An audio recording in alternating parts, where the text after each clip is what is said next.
시간이 되었으므로 2021년도 10월 13일 수요일 아침 예배를 시작하겠습니다. 다 같이 사도신경으로 우리의 신앙을 고백하겠습니다. 전능하사 천지를 만드신 하나님 아버지를 내가 믿사오며 그 외아들 우리 주 예수 그리스도를 믿사오니 이는 성령으로 잉태하사 동정녀 마리아에게 나시고 본디오 빌라도에게 고난을 받으사 십자가에 못 박혀 죽으시고 장사한 지 사흘 만에 죽은 자 가운데에서 다시 살아나시며 하늘에 오르사 전능하신 하나님 우편에 앉아 계시다가 저리로서 산 자와 죽은 자를 심판하러 오시니이다. 성령을 믿사오며 거룩한 공예와 성도가 서로 교통하는 것과 죄를 사해 주시는 것과 몸이 다시 사는 것과 영원히 사는 것을 믿사옵나이다. 아멘. 하나님 감사합니다. 오늘도 우리에게 새로운 하루를 허락해 주셔서 감사합니다. 누군가에게는 이 시간이 마지막의 시간이지만 우리는 하루를 여는 시간이요, 예배를 드리는 시간입니다. 하나님, 이 모든 것을 감사하게 여깁니다. 하나님 계속해서 은혜를 나리사 우리가 살아있을 수 있도록 하시고 건강한 상태에서 하나님의 일을 감당하며 이 땅에서도 아름다운 지위를 얻을 수 있도록 붙잡아 주시옵소서. 헛된 것을 사모하기보다 신령한 것을 사모하며 천국 백성으로 그리고 하늘의 권속으로서 부족함 없는 삶을 살 수 있도록 우리의 영육의 강건함을 허락하여 주시옵소서. 우리의 사랑하는 자녀들과 우리의 부모님과 우리의 형제 자매들 머리 위에 함께 하시사 마귀가 쳐놓은 올가미에 걸려들지 아니하도록 하시고 저들이 굳건히 벌어서서 주의 용사로서 다시 독수리 날갯짓을 할 수 있도록 축복하여 주시옵소서. 우리가 간청하는 모든 기도 제목들이 하나님의 뜻 안에서 성숙하게 간청하는 기도 제목 될 수 있도록 하시고 성령 하나님께서 우리의 생각과 마음을 지금도 감찰하시사 우리를 눈동자처럼 지켜주신다는 사실을 꼭 의지하고 꼭 믿음으로 말미암아 하나님께 합한 삶, 하나님을 기쁘시게 하는 삶을 살 수 있도록 도와주시옵소서. 우리 교역자들 머리 위에 함께 하시고 우리 장로님들, 우리 권사님들, 집사님들, 우리 모든 형제 자매들 머리 위에 함께 하셔서 성석교회 공동체 일원으로서 주 안에서 혼연일체 될 수 있도록 하시고 나아가 이 땅에 있는 그리스도인으로서 맡겨진 사명을 바르게 감당할 수 있도록 붙잡아 주시옵소서. 우리 노회, 이 땅에 있는 많은 그리스도인 하나님께서 끝까지 함께 하시사 나고자 되지 아니하도록 축복하여 주시옵소서. 모든 말씀 예수 그리스도인 받들어 감사하며 기도드렸사옵나이다. 아멘. 하나님 말씀 마태복음 6장 13절 말씀입니다. 마태복음 6장 13절 제가 봉독하겠습니다. 우리를 시험에 들게 하지 마시옵고 다만 악에서 구하시옵소서. 나라와 권세와 영광이 아버지께 영원히 있사옵나이다. 아멘. 하나님, 이 말씀을 들어 사용하여 주시옵소서. 예수 그리스도인 받들어 감사하며 기도드렸사옵나이다. 아멘. 불가항력이란 말이 있습니다. 여러분 아시다시피 사람의 힘으로는 저항할 수 없는 어떤 힘, 그런 힘을 불가항력의 힘이라고 말합니다. 이 힘은 사람의 힘으로는 저항할 수 없는 절대적인 힘입니다. 인간의 경험을 뛰어넘는 초현실적인 에너지이며 이 힘은 전능하신 하나님의 힘과 세상을 어지럽히는 마귀의 힘이 있다 하겠습니다. 하지만 마귀는 하나님을 상대할 수 없으므로 우리 같은 인간을 칩니다. 마귀는 우리의 연약한 부분과 치명적인 약점들을 집중적으로 공격하면서 우리가 자기 진영으로 넘어오기를 바랍니다. 그래서 우리가 한번 당하고 나면 상처가 되고 그것이 트라우마가 되고 더 나아가 악화가 되면 아킬레스건이 되는 것입니다. 마귀는 그것을 집중적으로 그곳을 공격하는 것입니다. 예수님도 마귀의 시험을 받으셨지 않습니까?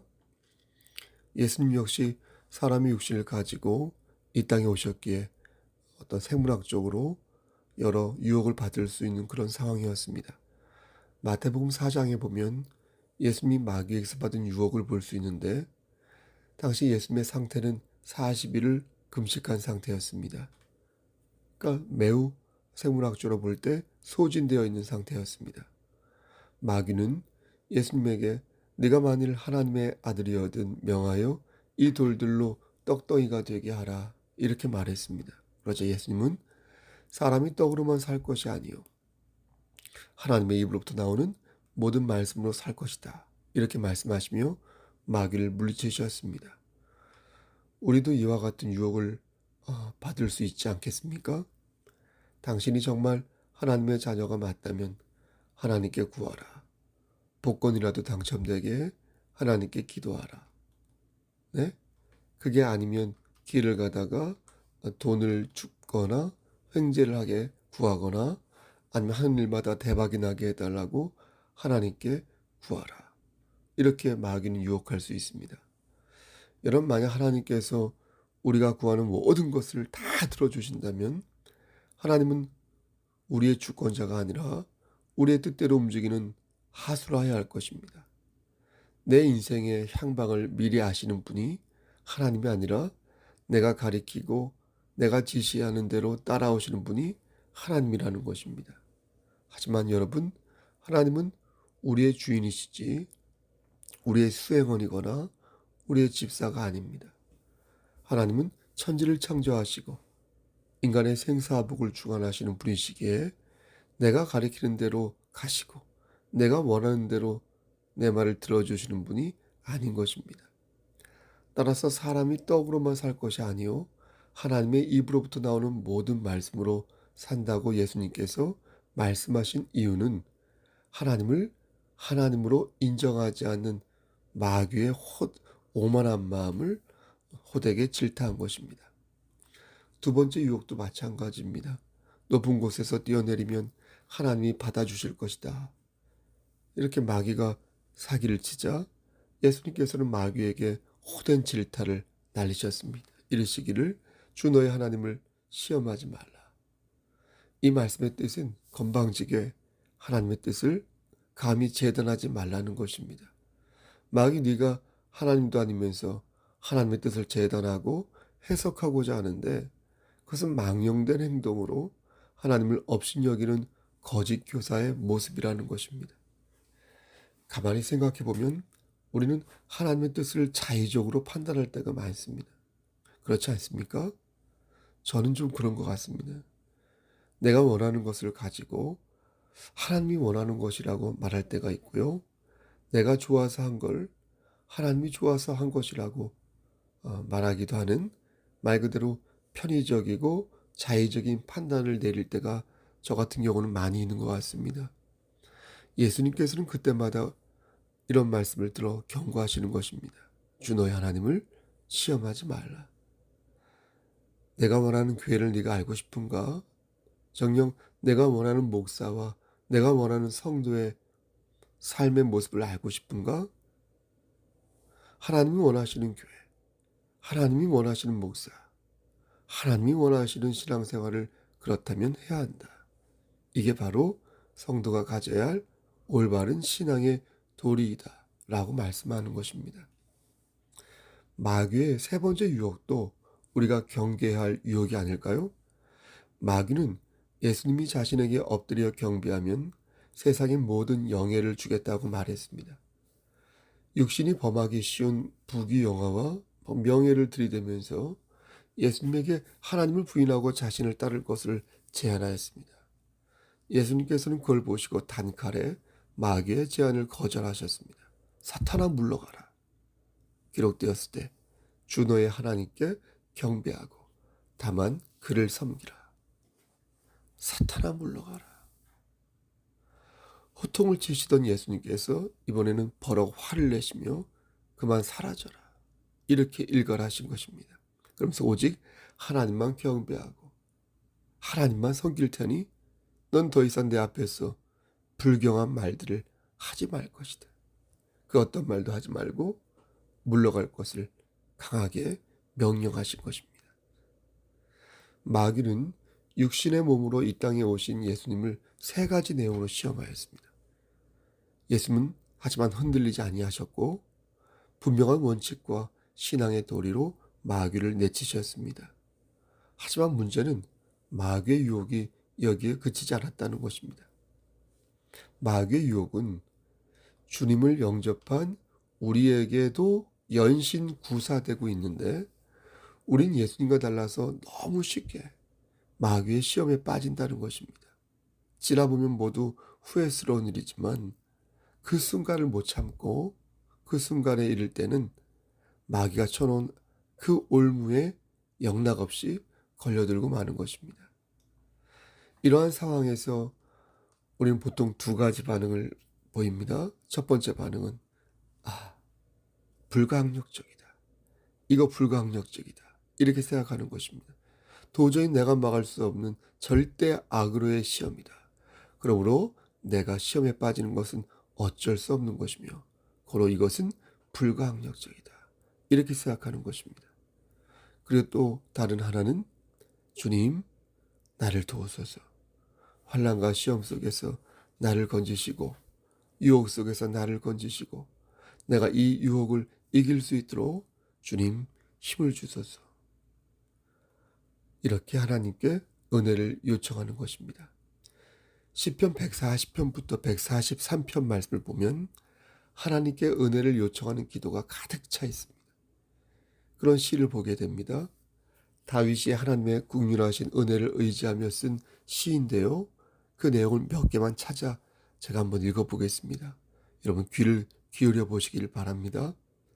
여호와여 나를 지키사 악인의 손에 빠지지 않게 하소서. 나를 보전하사 포악한 자에게서 벗어나게 하소서. 여호와여 악인의 소원을 허락하지 마시며 그의 악한 꾀를 이루지 못하게 하소서. 여호와여 내가 주를 불러싸우니 속히 내게 오시옵소서. 내가 주께 부르짖을 때에 내 음성에 귀를 기울이소서. 내 마음이 악한 일에 기울어 죄악을 행하는 자들과 함께 악을 행하지 말게 하시며 그들의 진수성찬을 먹지 말게 하소서. 여호와여 속히 내게 응답하소서. 내 영이 피곤하나이다. 주의 얼굴을 내게서 숨기지 마소서. 내가 무덤에 내려가는 자가 될까 두려워하나이다. 여호와여 주의 이름을 위하여 나를 살리시고 주의 의로 내 영혼을 환난에서 끌어내소서. 주의 인자하심으로 나의 원수들을 끊으시고 내 영혼을 괴롭게 하는 자를 다 멸하소서. 나는 주의 종이니이다. 여러분, 우리는 종종 어쩔 수 없이 죄를 지었다고 말합니다. 너무나 배가 고파서, 너무나 외로워서, 너무나 힘이 들고 화가 나서 그래서 어쩔 수 없이 죄를 지었다고 말합니다. 하지만 우리는 그것이 하나님을 의지하는 그리스도인의 참 자세가 아니라는 것을 잘 압니다. 그것은 하나님께서 나에게 주신 여자가 그것을 먹으라 하여서 먹었다고 말한 아담의 변명이요, 뱀이 나에게 먹으라고 하여서 먹었다고 말한 하와의 변명과 같다는 것을 압니다. 마귀는 우리가 그렇게 변명하기를 원합니다. 우리가 그렇게 자신의 죄를 합리화하기를 원합니다. 그것은 어쩔 수 없었던 일이다. 그래서 내가 막을 수 없었던 불가항력으로서의 시험이다. 모두가 그렇게 저지르고 그렇게 감수하며 살고 있으니 너희는 그냥 그렇게 살도록 해라. 마귀는 우리가 그렇게 생각해 주기를, 그렇게 말해 주기를 원합니다. 하지만 하나님께서는 그러지 말라고 말씀하십니다. 불가항력적인 죄는 없으니 그 죄가 어쩔 수 없었다고 말하지 말라고 말씀하시며 너희도 그 시험과 그 유혹에서부터 예수님처럼 담대하기를 바라십니다. 오늘 본 말씀도 그러한 심정에서 우리에게 가르쳐 주신 주의 기도가 아니겠습니까? 우리가 시험에 빠질 때 어떻게 해야 하는지, 우리가 유혹 앞에 섰을 때 어떻게 구해야 하는지, 예수님께서 직접 가르쳐 주신 것이 바로 오늘 본문 말씀인 것입니다. 뭐라고 말씀하셨습니까? 우리를 시험에 들게 하지 마시옵고 다만 악에서 구하시옵소서. 주님은 우리에게 이렇게 기도하라고 가르쳐 주셨습니다. 시험에 들지 않게 도와주소서. 악한 자의 유혹에서부터 나를 건져 주시옵소서. 우리가 시험에 드는 이유는 내 안에 있는 욕심 때문입니다. 성경은 우리가 시험에 드는 이유를 분명하게 말씀해 주시는데 야고보서 1장 14절 말씀을 보면 오직 각 사람이 시험을 받는 것은 자기 욕심에 끌려 미혹됨이니, 그러니까 우리 안에 죄가 있는데 이 죄가 우리를 근심케 한다는 것입니다. 예수 그리스도의 보혈로 우리의 죄 씻음 바 되었지만 우리는 죄의 그늘에 놓여 있어서 천국이 이 땅에서 완성되기 전까지는 여전히 죄의 그늘에 영향을 받는다는 것입니다. 그래서 이 죄와 이 욕심에 이끌려 이 정욕에 이끌려 미혹될 때가 많은데 그때 시험에 든다는 것입니다. 따라서 우리는 주의 기도를 따라 이렇게 기도해야 할 것입니다. 주님, 내 안에 있는 악한 욕심으로, 악한 정욕으로 내가 끌려가지 않게 하소서. 욕심이 잉태한 즉 죄를 낳고 죄가 장성한 즉 사망을 낳는다고 하였는데 이런 모든 것을 불가항력이라 포기하지 않게 하시고 우리가 욕심에 끌려다니지 않도록 우리를 도와주소서. 악한 자가 나를 조종하여서 내가 그의 종이 되지 않도록 오직 하나님만이 나를 주관하셔서 악으로부터 구하여 주옵소서. 이렇게 기도해야 할 것입니다. 어쩔 수 없어서 그랬다는 말은 하나님을 믿는 자가 해서는 안 될 변명이 되겠습니다. 하지만 그럼에도 불구하고 우리가 시험에 빠졌다면 우린 다시 주께서 가르쳐 주신 이 기도를 떠올려야 할 것입니다. 우리를 시험에 들게 하지 마시옵고 다만 악에서 구하시옵소서. 여러분 기억하시기를 바랍니다. 하나님은 우리를 시험에 들게 하지 아니하십니다. 시험에 들게 하는 것은 하나님이 아니라 나의 욕심입니다. 불가항력에는 하나님의 힘과 마귀의 힘이 있다고 말씀드렸습니다. 그런데 많은 사람들이 불가항력을 말하면서 하나님의 힘이 아니라 마귀의 힘을 의지하면서 말하기를 어쩔 수 없었다. 이건 누가 봐도 어쩔 수 없는 일이었다. 라고 말을 하며 자신의 죄를 합리화하는 것입니다. 저 역시도 그렇게 할 때가 많았습니다. 하지만 그가 마귀의 힘이 아니라 하나님의 힘을 의지하였다면 그는 그리고 나는 불가항력 속에서 하나님의 절대적인 은혜를 누렸을 것입니다. 말씀 마치겠습니다. 사랑하는 성도 여러분, 우리는 마귀가 쳐놓은 많은 올무를 경험합니다. 그 과정에서 피할 수 있었음에도 불구하고 내 안에 있는 욕심과 욕망으로 도리어 마귀의 올무를 찾아다니는 우리 자신을 볼 때가 있습니다. 그때마다 우리는 주의 기도를 기억해야 할 것입니다. 주님께서는 우리에게 말씀하셨습니다. 그러므로 너희는 이렇게 기도하라. 9절 말씀에 하나님과 소통하라. 하나님께 간청하라. 하나님께서는 우리가 간청하고 간구하기를 원하시니 너희는 하나님께 구하라. 일용할 양식을 구하라. 죄 사함을 구하라. 악에서 건져지기를 구하라. 이 모든 것을 하나님께 간구하라. 그리고 하나님을 의지하라. 그러면 너희가 구하지 못한 것이 있어도 성령 하나님께서 친히 너희를 위해 간구하실 것이다. 여러분, 주님께서 우리에게 주기도문을 가르치시고 이렇게 기도하라고 말씀하신 이유는 다 필요할 때가 있기에 그렇게 하신 것이 아니겠습니까? 너희가 시험에 들 날이 있을 것이고 너희가 죄 사함을 구할 때가 있을 것이고 너희가 아버지의 은혜를 구할 때가 있을 것이다. 그러므로 그때에 성목사 너는 마귀의 힘을 의지하지 말고 하나님의 힘을 의지하여 나아가도록 하라. 이렇게 말씀하신 것이 아니겠습니까? 사랑하는 성도 여러분, 그리고 경천노예 여러분, 오늘 하루도 하나님을 의지하면서 어제보다 악에서부터 자유로워지시기를 주님의 이름 받들어 간절히 축원합니다. 아멘. 이제는 우리를 죄에서 구속하여 주신 우리 구주 예수 그리스도의 은혜와 아버지 하나님의 만극하신 그 사랑하심과 성령 하나님의 교통하시고 인도하시는 모든 역사하심이 하나님을 의지하면서 악에서부터 자유롭고 진리를 수호하고 진리를 전파하기를 원하는 여기 모인 성도와 그들의 가정과 이 재단과 이 나라 위에 그리고 경천노회 우리 지체들 머리 위에 하나님의 사랑하심이 세세토록 함께 계실지어다. 아멘. 예배를 마쳤습니다. 오늘은 수요 예배가 있습니다. 수요 예배는 대면 예배로 드립니다. 혹시 참여하지 못하신 분은 비대면으로 드리시기를 바랍니다. 무슨 일이 있으면 연락 주시고요. 심신연약한 지체들의 이름을 불러가면서 함께 기도하여 주시기를 바랍니다. 여러분 오늘 하루도 주 안에서 참 평강을 누리시기를 소원합니다. 샬롬 레가.